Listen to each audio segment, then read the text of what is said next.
I have actually tackled this area once before, and it is weird to look at the after. You'll see it in a second, but we demoed this wall and turned it into a vanity because originally I wanted to keep it part of the layout, but the more that I realized I could just demo this down to the studs and build it exactly how I see it, that is why we are revisiting it today and doing a DIY dupe of the Urban Outfitter Isabella shelving unit. There is a demo episode where I demo the DIY that I just showed you that I did, and that is why the wall now looks like this. And I always get by a little bit better with some help from my broads, so allow me to introduce you to Woodbrain. There she is.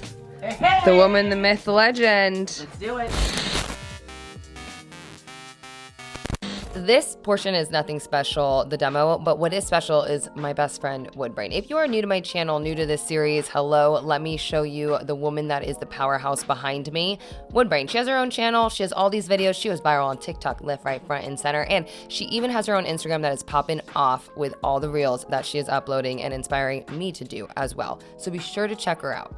I have learned quite a lot out here in the desert being on my own for the first time in 30 years. And one thing is when people offer you help, take it. So when Woodbrain said, what can I do to help you? And I really didn't know what I was gonna do yet with the wall, I said, let's just demo the remaining wall because that will help me in the future. So again, thank you, Miss Woodbrain. I love you always. Taking it in chunks, I really stopped us right after the demo, got her perspective on something I was gonna do in I am going to do in a future episode, and then moved forward with just making sure all the cracks and seams of this trailer are sealed with the proper caulk in hand. That sounded really weird, but you're using the proper caulk, it's in your hand, you're sealing it, let's go.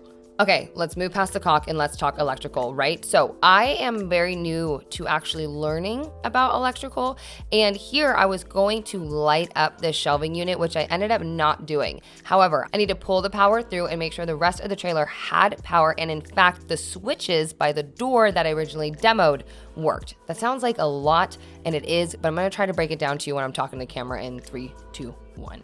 All right, power for the switch means power for it all. So this should all be off. This hot line, when I turn it on, this should now be live. Now that the electrical is all done in the hallway, we really just needed this to be the guy to create the accent lighting here, and we're pulling the power through, which is great. I'm gonna go ahead and drywall this sucker. Let's get to it. Oh, please do not judge my drywalling. I have an entire episode on how to do it nice and smooth, but what you see me doing here is using any kind of leftover scraps that I have from the bathroom renovation that we just did, and they are also different thicknesses, so I am feathering it like a mofo, which isn't ideal, but because you're really not gonna see any of this wall, I wasn't tripping too hard. When you're drywalling, you typically want to do everything in one piece. I'm using leftover drywall, but you want to keep in mind that if you are using leftover drywall and you're piecing things together, that none of these seams line up on a corner, right? So you wouldn't want 4 pieces to meet like this. You always want to stagger where the corners meet. You never want them to all come together, it will create a weak spot. Fun fact.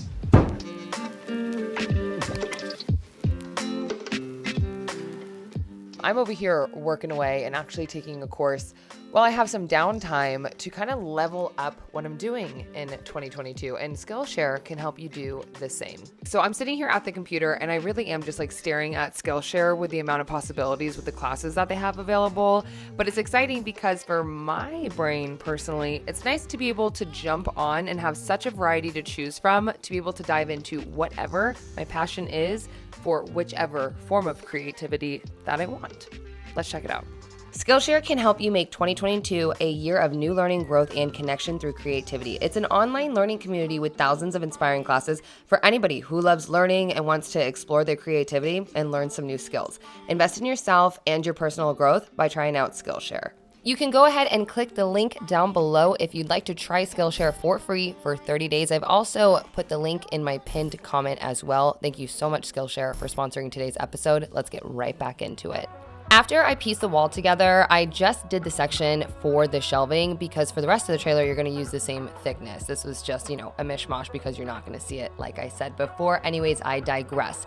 You will see me about to shovel, or I am shoveling joint compound on while I'm paper taping the seams, and that is because I'm also feathering where I can. It is not ideal. You don't want to use a ton of material typically, so this isn't a good example, and I don't want to go into too much detail, but I did want to show you how I feathered. If you want a proper drywalling episode, like I said, or actually it's not even a proper, it's just a first time as a newbie drywall episode, I go into great detail on my bar, which I will link for you. Now for the fun part. Okay, so for the DIY dupe of the Urban Outfitters Isobel shelving, I know DIY Danny did it and a couple other people as well I saw have welded it. I wanted to make it, just kind of available for anybody that wanted to try it if they had the patience, because that's where patience comes in.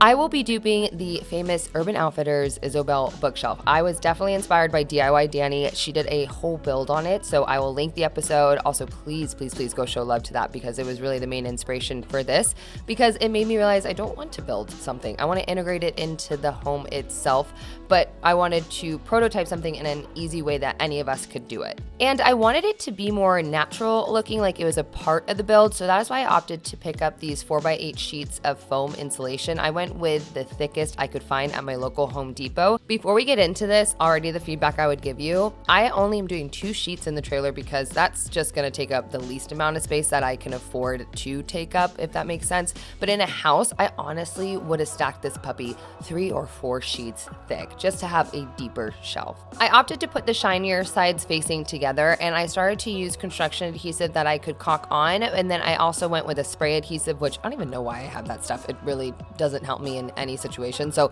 do not do as I do here, do as I say.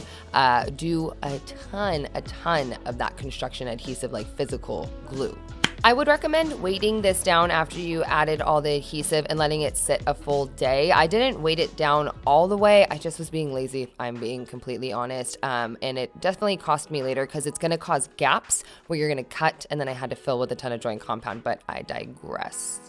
I most definitely should be wearing a mask. That's a new song that I just made up. But hey, do as I say and not as I do. Please wear a mask and protect yourself. So I'm going in, and the fun thing about foam is it's incredibly easy to work with. But the bad thing about foam is it is incredibly messy. Anywho.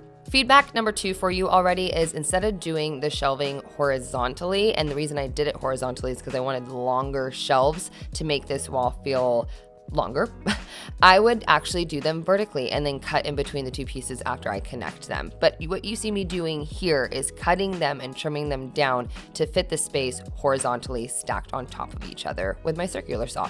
Super easy. And again, something that I am noticing here is why the hell did I do it outside? I should definitely do it in a controlled environment so I can sweep it up and get rid of all my debris. So right here, you honestly see me going in with spray paint and limiting my brain. I started spray painting a design that I thought I was going to be cutting into the foam, and I couldn't really step away from it. Even though I liked the design of it, I think the minute that I put it onto the foam, I really was dedicated to it, and it wasn't allowing my brain to get creative for like a free-flowing design. This was like very strict in my opinion. For sure, you should definitely plan something if you want to, and that's what I thought I wanted to do, but then as you can see, I was joined the next day by another creative, and he was giving me his 2 cents. I was building a frame that really wasn't necessary to hold the 2 foam pieces in place, but it is cool to see how big they are and what they look like together before we move them into the wall. We moved the bottom foam piece into place because guess what? The wind took the other place and completely destroyed it, so I had to piece it together off camera. I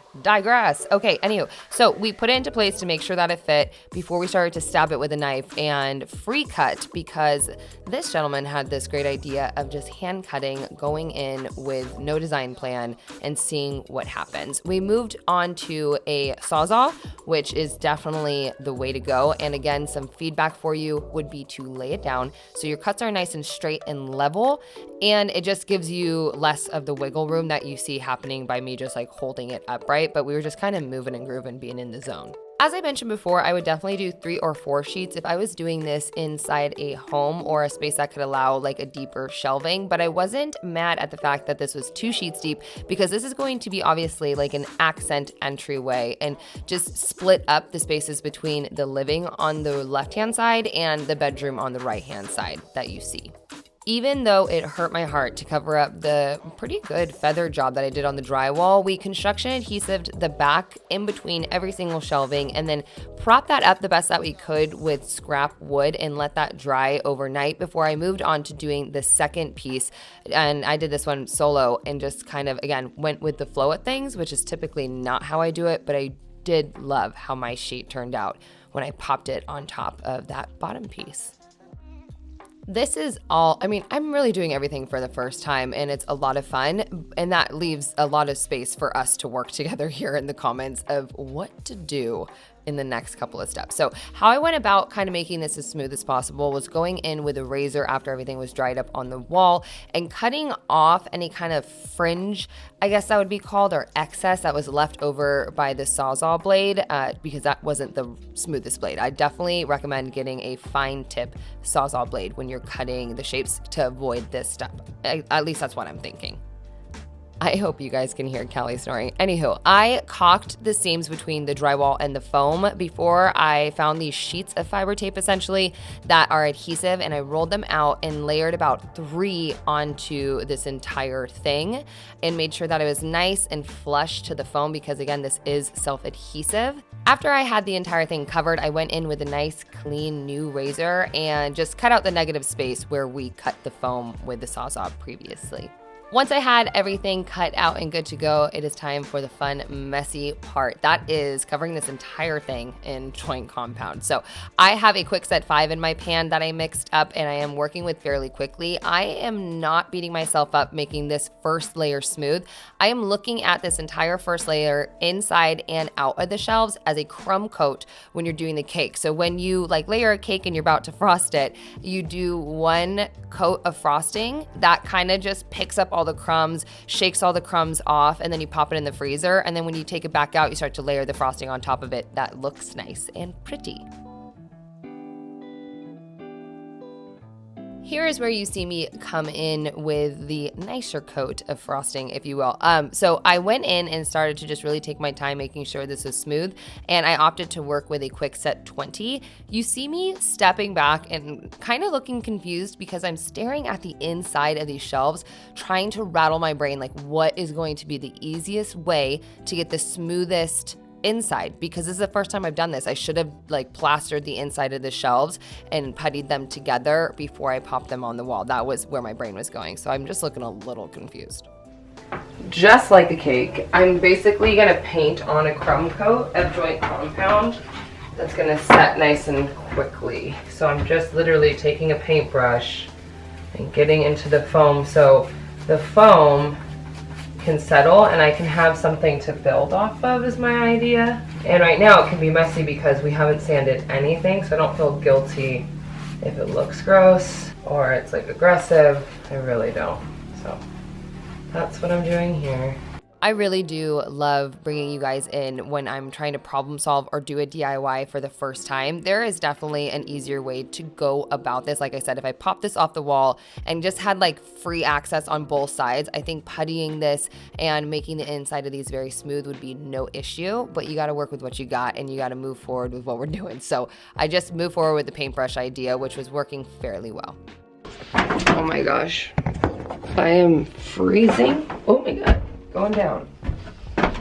Hi. Okay, so I took a little bit of a nap in the inside just because I think its foam isn't drying. I'm gonna leave it for a day because the inside is where it really is at, honestly. The front looks great, it's nice and smooth, but the inside needs to dry so I can sand it. I didn't anticipate, even with a Quickset 5, that it wouldn't dry.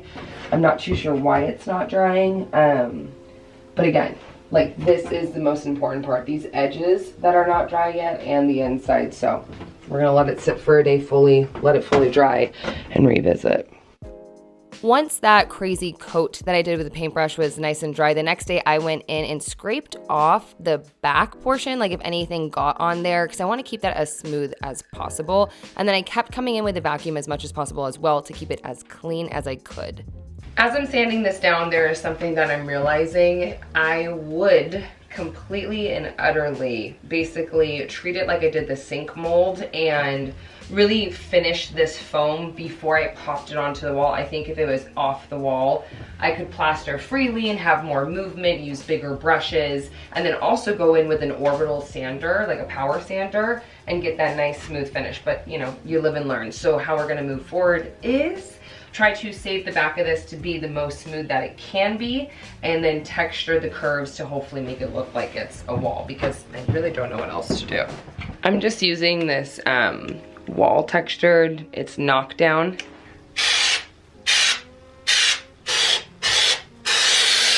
I go in and wipe it. Okay, we hope this works.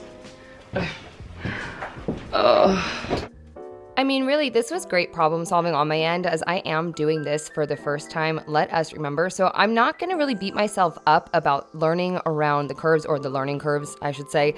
I went in with a drywall putty knife, like an all-in-one tool, and started to scrape around the cutouts that I just puttied to give it a more like hand-textured look, since obviously I'm not getting the crispy smoothness like Danny did with her build. Now, it's definitely not perfect, but it is progress. So now I'm gonna just go in and gunk Quickset 5 where there's these huge cracks. I actually might just use my finger too. And then we'll come and sand it down after it dries. I'm using Quickset 5 because obviously it sets very quickly. Once I was happy with what I had, I can always go back and touch it up later since we need to continue some work on the hallway anyways. I decided to go live on Instagram and kind of break down my brain real time, how I was problem solving, how I was feeling, and just a life update. So if you're not following me, this is just a quick plug. I randomly will do that. It's never really scheduled. It has the drywall paint on it, and I'm not gonna put any more paint on it because I don't know what I wanna do with it, because I like it as it is. But I'm f***ing obsessed. It's really interesting to see how this space has evolved, and I love my spaces to evolve as much as I am, so that is why we are here now. I wouldn't be surprised in a year from now if I demoed this and did something new, but I really do love taking a risk in how this is going along so far. That quote right there is gonna go right here.